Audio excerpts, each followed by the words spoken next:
Hello and welcome to Travel, Explore, Celebrate Life. We are your hosts Neil Patil and Sunila Patil from Veena World.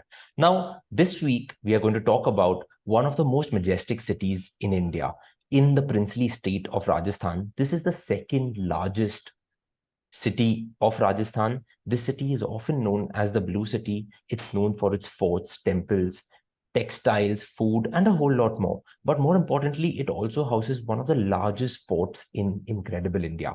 We are going to talk about Jodhpur. So, listeners, thank you so much for tuning in, wherever you're tuning in, whether it's Spotify, Apple Podcasts, YouTube, or wherever.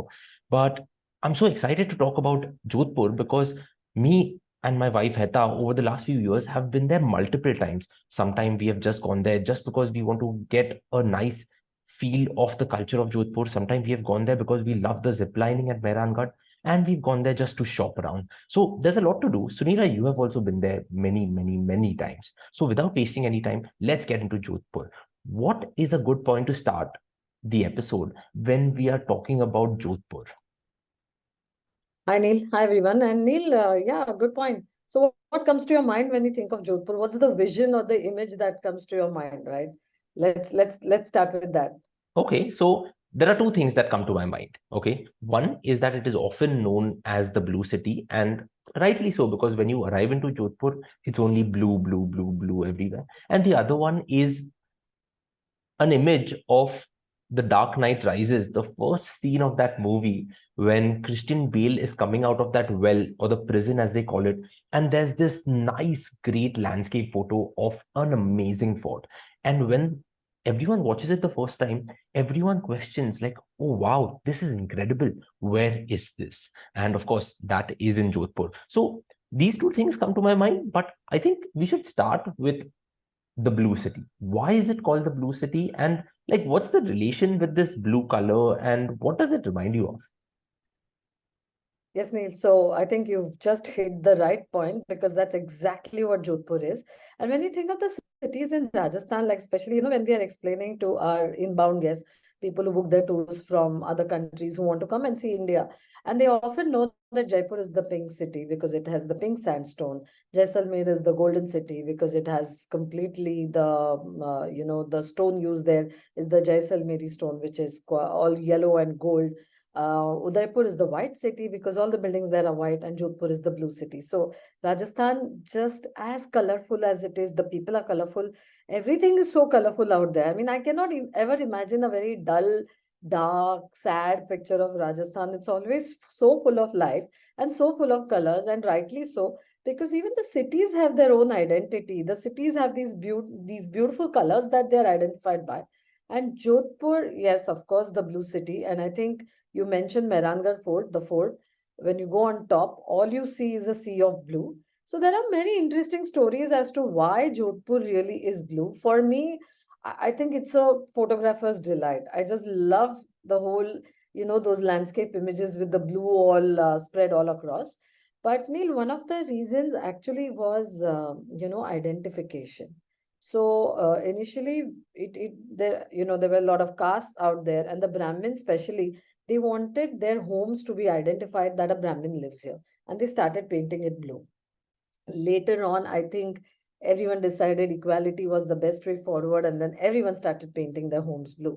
But there are some other interesting stories as well. Of course, one story is that we all know that blue color helps to cool things off, and because Jodhpur is the city of the sun, you have so much sun out there, you have so much sunshine, the blue color helps to cool off. So, one person actually asked me, then why did the other cities in Rajasthan not think of it?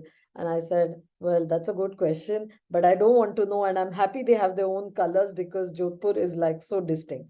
And one more interesting story is that it is a excellent antiseptic. So you know that the homes were made with limestone and the termites could easily get in. So copper sulfate is a substance that keeps the termites out. It's very easily available. And they decided that if they paint it out, it'll help to keep it clean, and they'll have a termite free home. So that is the story of why Jodhpur is blue. So pick what you like. Maybe everything is true. Maybe a few of those are true. But we are so thankful that they decided to do that because we have this beautiful blue city. And Neil, you know what's surprising? I've been traveling over the world, and just last month I was in Greece, and they kind of had a similar story. I mean, when we did Greece, we covered that. So the story as to why the homes are painted white and blue kind of are similar. I saw a similar thing in Morocco, of all the places. And then when you go to Chefchaouen, which is the northernmost tip, and from there you can get into Spain by ferry. So Chefchaouen is again this white and blue city, very similar to Rajasthan, very similar to Jodhpur. So kind of there are different places around the world where people have been thinking on the same lines. But yes, Jodhpur is our blue city. I'm glad that you made that association because often when you think about why it is called the Blue City, of course, you hear these legends or tales of like, it keeping the houses cool, the termites, it keeping the termites and ants and insects away. But this relation with Greece was something that it didn't hit me. Now, when I go to Jodhpur a second time and I look at those blue houses, it will also remind me of Santorini because Santorini is also blue and white, right? And on the Greece episode that we did on Explore, Celebrate Life, you actually mentioned why the houses are white and blue over there. So now, of course, this blue city tag is really something that Jodhpur has always been known for. And because of the blue city, I think two good points or two good things to talk about over here is that if you're at Mehrangarh Fort, you get a great Mhm. view of the blue city from Mehrangarh Fort because it's a sea of blue. And then if you're like walking around in the blue city, and if you're on a Veena World tour, the Veena World tour manager will take you through the blue city. You also get a chance to go to the terrace of one of those houses, those small houses that are there. And then the view that you get of Mehrangarh Fort is also incredible. So I think it's this contrasting thing where Mehrangarh is standing on top of this hill, this majestic fort that you can really get a good view of. And generally in Jodhpur, if you're staying very close to the fort, you'll get rooms that are fort view and non-fort view, right? So that's something that you can certainly do. So now that we've established why Jodhpur is often known as the blue city and like, how did it come to be? What are some of the things that one can do over there? Of course, we have covered many of these things on our Rajasthan episodes, but let's recap a bit. What are some of the things that come to mind? Because there are 100 things that we could talk about, but what are three things that come to your mind when I ask you this question? I think if we have to put it like that, the city is really beautiful, and you already mentioned one of them, which you just can't miss, and that is Mehrangarh Fort. I would say, along with Mehrangarh Fort, another really imposing structure, which was at one point the largest palace where royalty resided in the whole world, is Umaid Bhawan Palace. So that is also in Jodhpur. So again, that's something you can't miss. You have to see that. There is Jaswant Thada, which is known as the Taj Mahal of Jodhpur, is what they call it now, because it's a beautiful structure made in marble, and we'll talk of all of that. So I would put these three things as the top. If people have more time, there's also now actually one Rao Jodha Desert Rock Park. So you can Okay. go in there and see the park. There is Ghantaghar Jodhpur. There are so many monuments. You have the Balsaman Lake, so many things to do. But another thing, Neil, that we do on our tours, which I think is really interesting, is because there's no point in just seeing the monuments. You want more experiences. You want to get to see and know the people, and we do visit Bishnoi village. So that is also something very interesting that you must try and do in Jodhpur. So I would put these as my top things to do in Jodhpur. Awesome. So let's take one at a time. Let's start with Mehrangarh Fort. Now, Mehrangarh Fort is Mhm. often known as one of the most magnificent and formidable forts in India.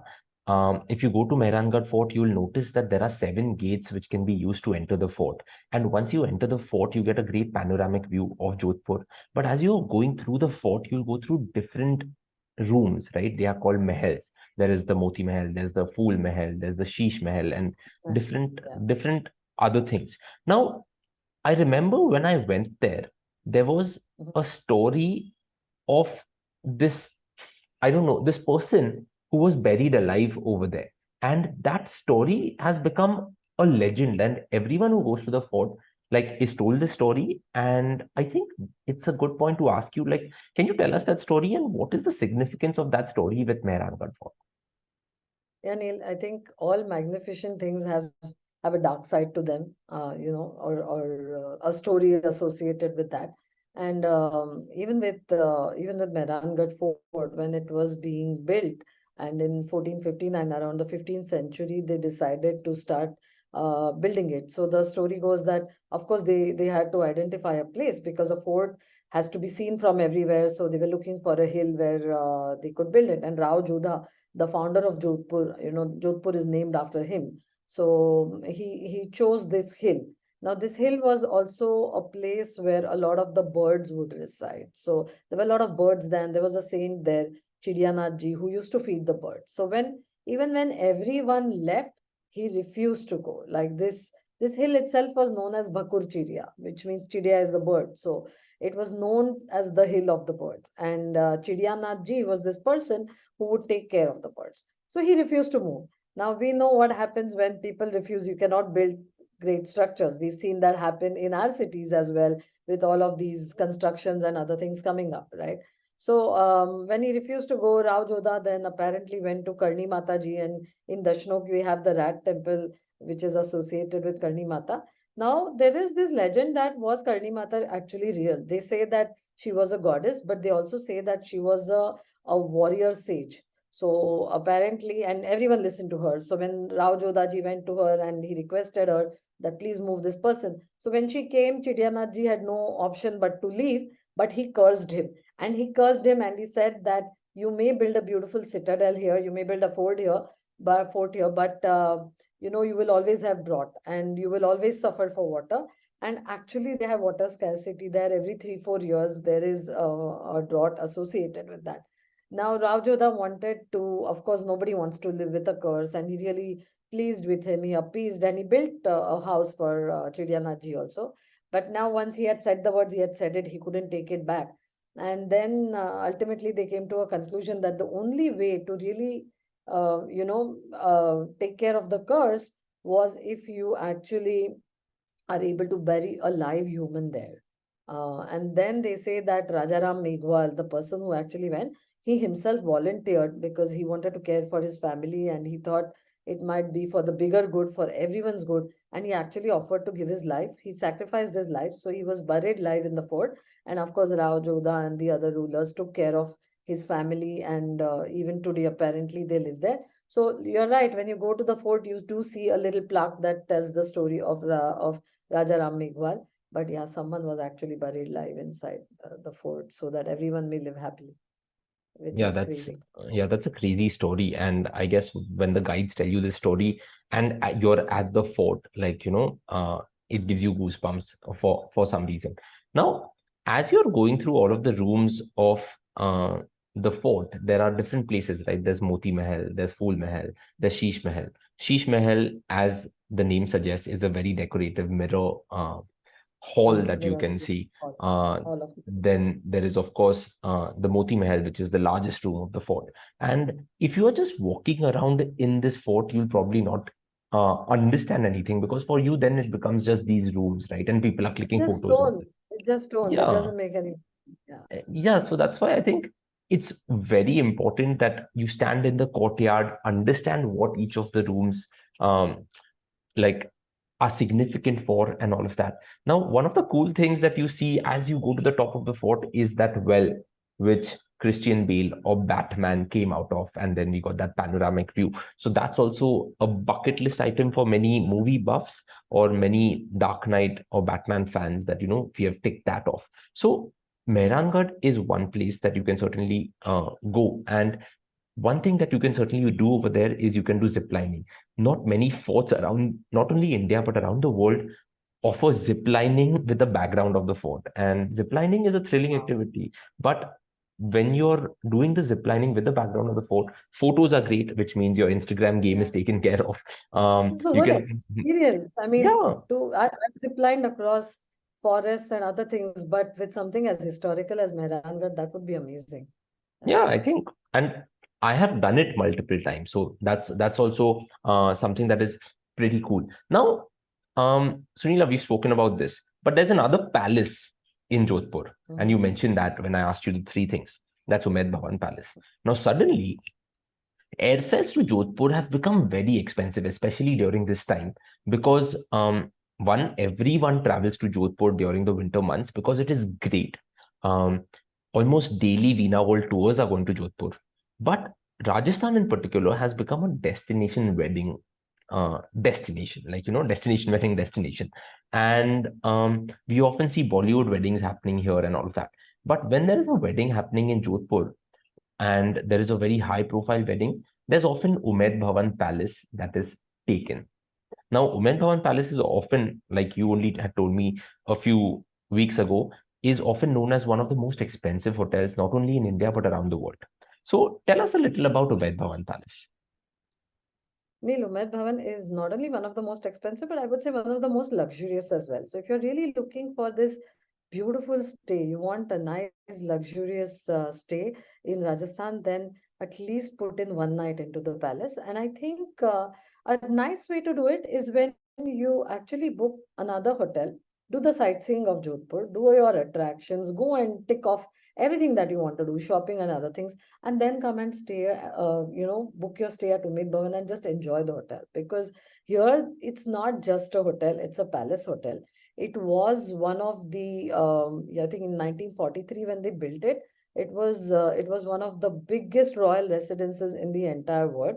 And even the reason they built it is quite nice. Like Umid Singh ji, when the people were going through a famine and the farmers didn't have work, he said, okay, how can I give work to them? And he said, okay, let's build a palace so that everyone has work and everyone can live and earn. So I like such stories. So that's the history behind Umaid Bhavan. And then they got architects from all around the world and they built this beautiful palace. Now, not everybody can go and stay there because the last I was checking, I think it's an easy $1,000 a night. So that's about 75 to 80,000 per night if you want to stay there. In summers and in low seasons, when you're lucky, you can get it for like 35, 40. But it can go up to, and a nice suite, of course, will be more depending on which room you take, You right? you But can't then you you can't get you the can't go there for lunch, right, Sunila? you can go there for dinner. You can go, only they do stop it from time to time. And I think when the royalty is in there, you can't go. But of course, the first preference, like every other hotel, is for the in-house guests. So if you're Yeah, staying there, you have to book it. A meal there will be more than 5,000 per head easily, which is, yeah. I mean, fair given the place. But you can't guarantee that you can always get in there for meal. But you can visit the palace. I don't know if So the if first 5,000 is fair or not. Like, like that depends on how we perceive things and It whether depends on we. how you eat, but the food in Rajasthan meal is always so good. And Hmm. then you're in this luxury, you're eating in a silver plate. Come on. I mean, that's you would pay. You would pay that in Japan, I'm sure. So you can pay that in Rajasthan too. Why Oh yeah, not? definitely, So definitely. That's yeah. that's true. And So, I think, if you still want to see it, the Palace Museum is open every day hmm. from 10:30 to 4:30. The entrance is not much, and you can get in, see the grounds, you can get into the palace, and you can see it because the royalty still has one part where they live, but it's huge. It's really huge. So you can still get into the museum, and that's what most people would do on a tour as well, is to go in and see the museum, see the palace from inside and come back. So yes, you So, can still get in. so to summarize, Umaid Bhawan is one palace, but it is three parts. One is the royal residence, one is the Mhm. hotel, and the third one is the museum. The museum everyone can go to. And I remember going there, and there's also a small vintage car museum over there, which is pretty cool. And the museum tells you the story of not only Umaid Bhawan Palace, but also of Jodhpur. And I felt that was pretty cool. The hotel, as you said, you should really stay to really get the entire experience. Just a dinner won't let you get it. Mm. And yep, so that's Umaid Bhawan Palace. Now you mentioned something which was often also known as the Taj Mahal of Jodhpur, and that's Jaswant Thada. What is the story of Jaswant Thada? So it's a cenotaph, and it's nothing more than that. It was, built by Maharaja Sardar Singh in memory of his father, Jaswant Singh Ji, and that's why Jaswant Thada. So most of these places you'll see, it's easy to understand when you know the names are given for the people that are to be remembered. And the way it is built is really beautiful. There are three gazebos in front of it, and then you have this beautiful marble structure. It's made of Makrana marble, so it's all white and it's really beautiful. There's a tiered garden, there's a small lake. So in Rajasthan, very often they call it the Indo-Saracenic architecture everywhere, which is a mix of the Mughal architecture and the Indian architecture as such. And then, of Mm-hmm. course, there were influences from everywhere, from Asia, Angkor Wat, or other places. So Oh. you see the domes, you see, the chhatris everywhere. So similarly, in remembrance of his father, he built Jaswant Thada, and it's so pretty. The best part is like when you go there in the daytime and when the sunlight falls on the marble and the marble just starts shining because those sheets are so thinly carved that they actually start looking transparent. I mean, marble is pretty porous, so it Mm. does absorb the sunlight and it's a sight that is really pretty. So if you'll see most of our tours, also most of the photos and Insta reels and Insta photos are all at Jaswant Thada because it is quite stunning. So it's definitely a must. You must go and see it once.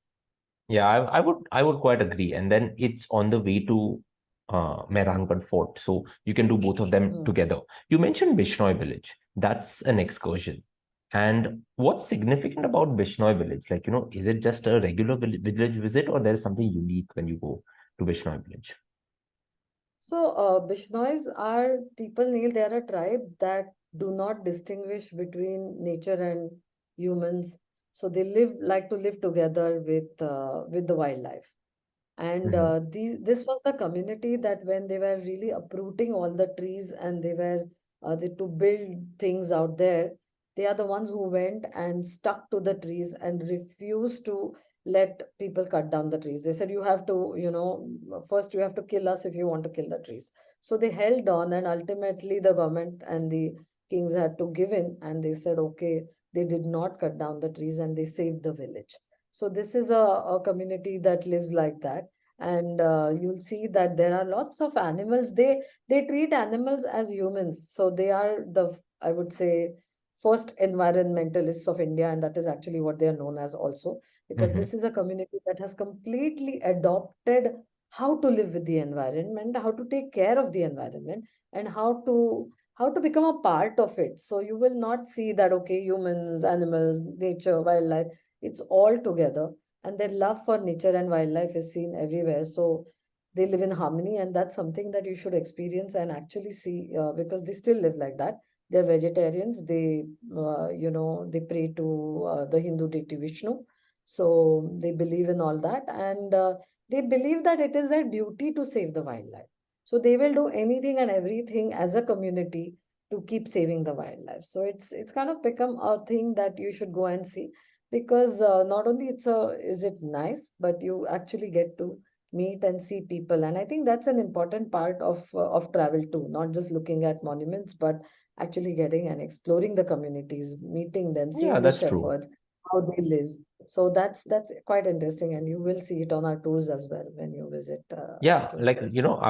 I was just checking the program of our tours, and it's a proper story that we go through, because when you Yes, land there, generally you start with Bishnoi village, then you go to Umaid Bhawan, where you understand the story of Jodhpur, and then Umaid right. Bhawan's museum tells you about Mehrangarh, and you get to Mehrangarh and Jaswant, and like all through the tour, or all through your customized holiday that you must be going on, you really get to understand the essence of this region of Rajasthan, and that's something pretty cool. Speaking of food now, like, food, we cannot not talk about food when we talk about Jodhpur or Rajasthan in general. I'm not going to ask you what are the best things to eat. Just tell me three things that come to your mind when I say, what should I eat in Rajasthan? First thing, of course, and this is purely for those who love their meat, is lal mas. It's Mm-hmm. something you can't miss, and we are getting into winter, so it's going to be the perfect time to go and try that. You've tasted, you've liked it, you know how nice it is. So that's something I would say you must try. Second thing is actually a small item you can just pick up anywhere, and that is the mirchi vada. So it's quite special to a fritter, like you can call it. So these big mirchis which are stuffed and then fried. So it makes for this really nice meal that you can walk around with. So that's something I would say you must try. And I would say the third thing would be a pyaz ki kachori. that I like, but there are so many other desserts and so many other things to try. Neil, so this is really funny, but I heard and read, I've never tried it. I don't know if you have, but they actually have a gulab jamun ki sabji. Like they make a vegetable out of gulab jamuns. So I don't know. I mean, I have to try it the next time I go there. But there are so much, and there's a lot of millets out there. So bajra is something that is quite popular. So you'll see bajre ki khichdi and other things out there. That's again something that you can try. And the lassi, I think you asked me three, but I'm sorry, I cannot stop at three when it comes to Rajasthan, and you tend to just go on. But bajre ki khichdi is again something that you should try, definitely. So you have a longer list, No, I don't have but a longer list. Like the mirchi vada that you spoke about, there are hundreds and hundreds of shops within Jodhpur that sell the mirchi vada. And it's so famous that the community took it to UK and did a mirchi vada festival in the UK. So that wow. was something pretty cool. Lal mas everyone knows of. Not many people know of something known as jungli mas, which is a spicier version of the lal mas or the lal mas mutton. Yeah. Often there's also the gatte ki sabzi that people talk about. That is something that people, Mirchi ki sabji as well, like just chilies yeah, that are turned into, like almost like a pickle, but a little milder, so you can eat it like vegetables. So many things to do. yeah. I mean, food does have a lot. Ghevar, like you're talking of sweets, then I think ghevar is something most people, it's the easiest thing to bring back home also because it's packed pretty well. So if you want to take something back for, people at home when you go there, then ghevar becomes one of the, and it lasts a little longer as well. So ghevar is a good thing to bring back. Mawa ko Well, so, I will so be honest that Gavar sweets are often something that you can definitely bring back. But I've gone to lengths where I've also brought back lal mas from Rajasthan to Bombay, or sorry, Mumbai. So that, like, can enjoy with the family over here. I brought in fried rice from Bangkok back to Mumbai because 3 hour flight, it can certainly stay. And there are many places that actually do that. So often Zomato is ready to bring it over here, or Swiggy is ready to, like, get intercity delivery now. But I guess going there and having has its personally own checking, seeing things and getting them have their own beauty nails. yeah, like Uh, I think I would So I agree. know what to tell you next when you travel, what to bring back. Yeah, You don't need exactly. any Well, visual. I'm supposed to travel to Phuket next week, which means that maybe I'll get some prawn fried rice and basil chicken back for all of us. Well, we've spoken a lot about Jodhpur. We've spoken about why it is called the Blue City. Anything you think we have missed out? Neil, there are a lot more sites that one can see depending on the time you have. There's Mandoor Garden. It's again depends on what your interest is. If you're really interested in getting up early in the morning, the fort is amazing at sunrise, like, to go there at sunset, so many things. But I think one thing we must at least touch upon a little bit because it is Rajasthan, and this holds true not just for Jodhpur, for everywhere in Rajasthan, is the shopping. Because you can go with an empty bag and come back with a I think you should just carry an empty bag with you when you go because there's no way you're coming back without things from Rajasthan. And it is just too tempting. I think one for me, the markets are really colorful and interesting. So even if you're not shopping, to walk around the markets is a lot of fun. But there are so many interesting things. And the best part is these are made here, right? You are going and actually buying from the local artisans. So you're not buying something that was created somewhere else in the world and is just being sold here as a cheap souvenir. No, you're actually buying from people who are making that. So whether it is the fabric, whether it is the leheriyas or the bandhej, different kinds of fabrics that you can bring back to make amazing dresses, or you can bring back the dupattas and create a dress out of it. So many handicrafts, the mojdis. So you can actually have an entirely new wardrobe, like what we say, like an Indian wardrobe if you're coming back from there, because the mojdis are so amazing, and the silver jewelry. So there's a lot of antique markets and silver jewelry everywhere. And these are stunning because some of the tribal jewelry, the designs are so nice that you can actually come back with that. You can bring back a turban also. So many things to shop. So I Well, think that's something. if you come to our place and if you see the library that we have, there is a small turban that we brought back, and See, that is yes. a good fixture in our library unit. And yeah, it's just something that reminds you of the place, and I think that's a really good thing. And yes, I think the shopping in Jodhpur is incredible, and you can get a lot of, well, clothing, things for your house, plates and all of that you can certainly get. Well, A lot of leather as well. So oh yeah, yeah, something. I did not know that. And A lot of leather with a lot of embroidery on it, because I remember bringing back this one small folding. Actually, it was like a stool with a small leather seat embroidered on top, and then it folds up. So it was easy to carry, and it made an amazing gift to come back home with. So lots of things to buy there. nice. Well, I think that's it uh, for Jodhpur for now. I'm sure, there are many things that we may have missed out. And listeners, if we have missed out on something, please tell us by writing to us at Neil, Neil, @veenaworld.com, or Sunila, Sunila, @veenaworld.com. Because we feel we have told you a lot about Jodhpur, but at the same time, with all our ideas combined, well, we just get to know more about a place, and then you get to know more about a place, you can enjoy the place much more. So that was Jodhpur. That were some of the things you should do there. Now you know why it is called the Blue City. And if you have any topic suggestions, please write to us as well. Thank you for listening to Travel, Explore, Celebrate Life. We will see you the next time with another interesting city or country or a place of interest. Thank you, and bye bye. Have a super week ahead, and as we always see at Veena World, keep celebrating life. Bye bye.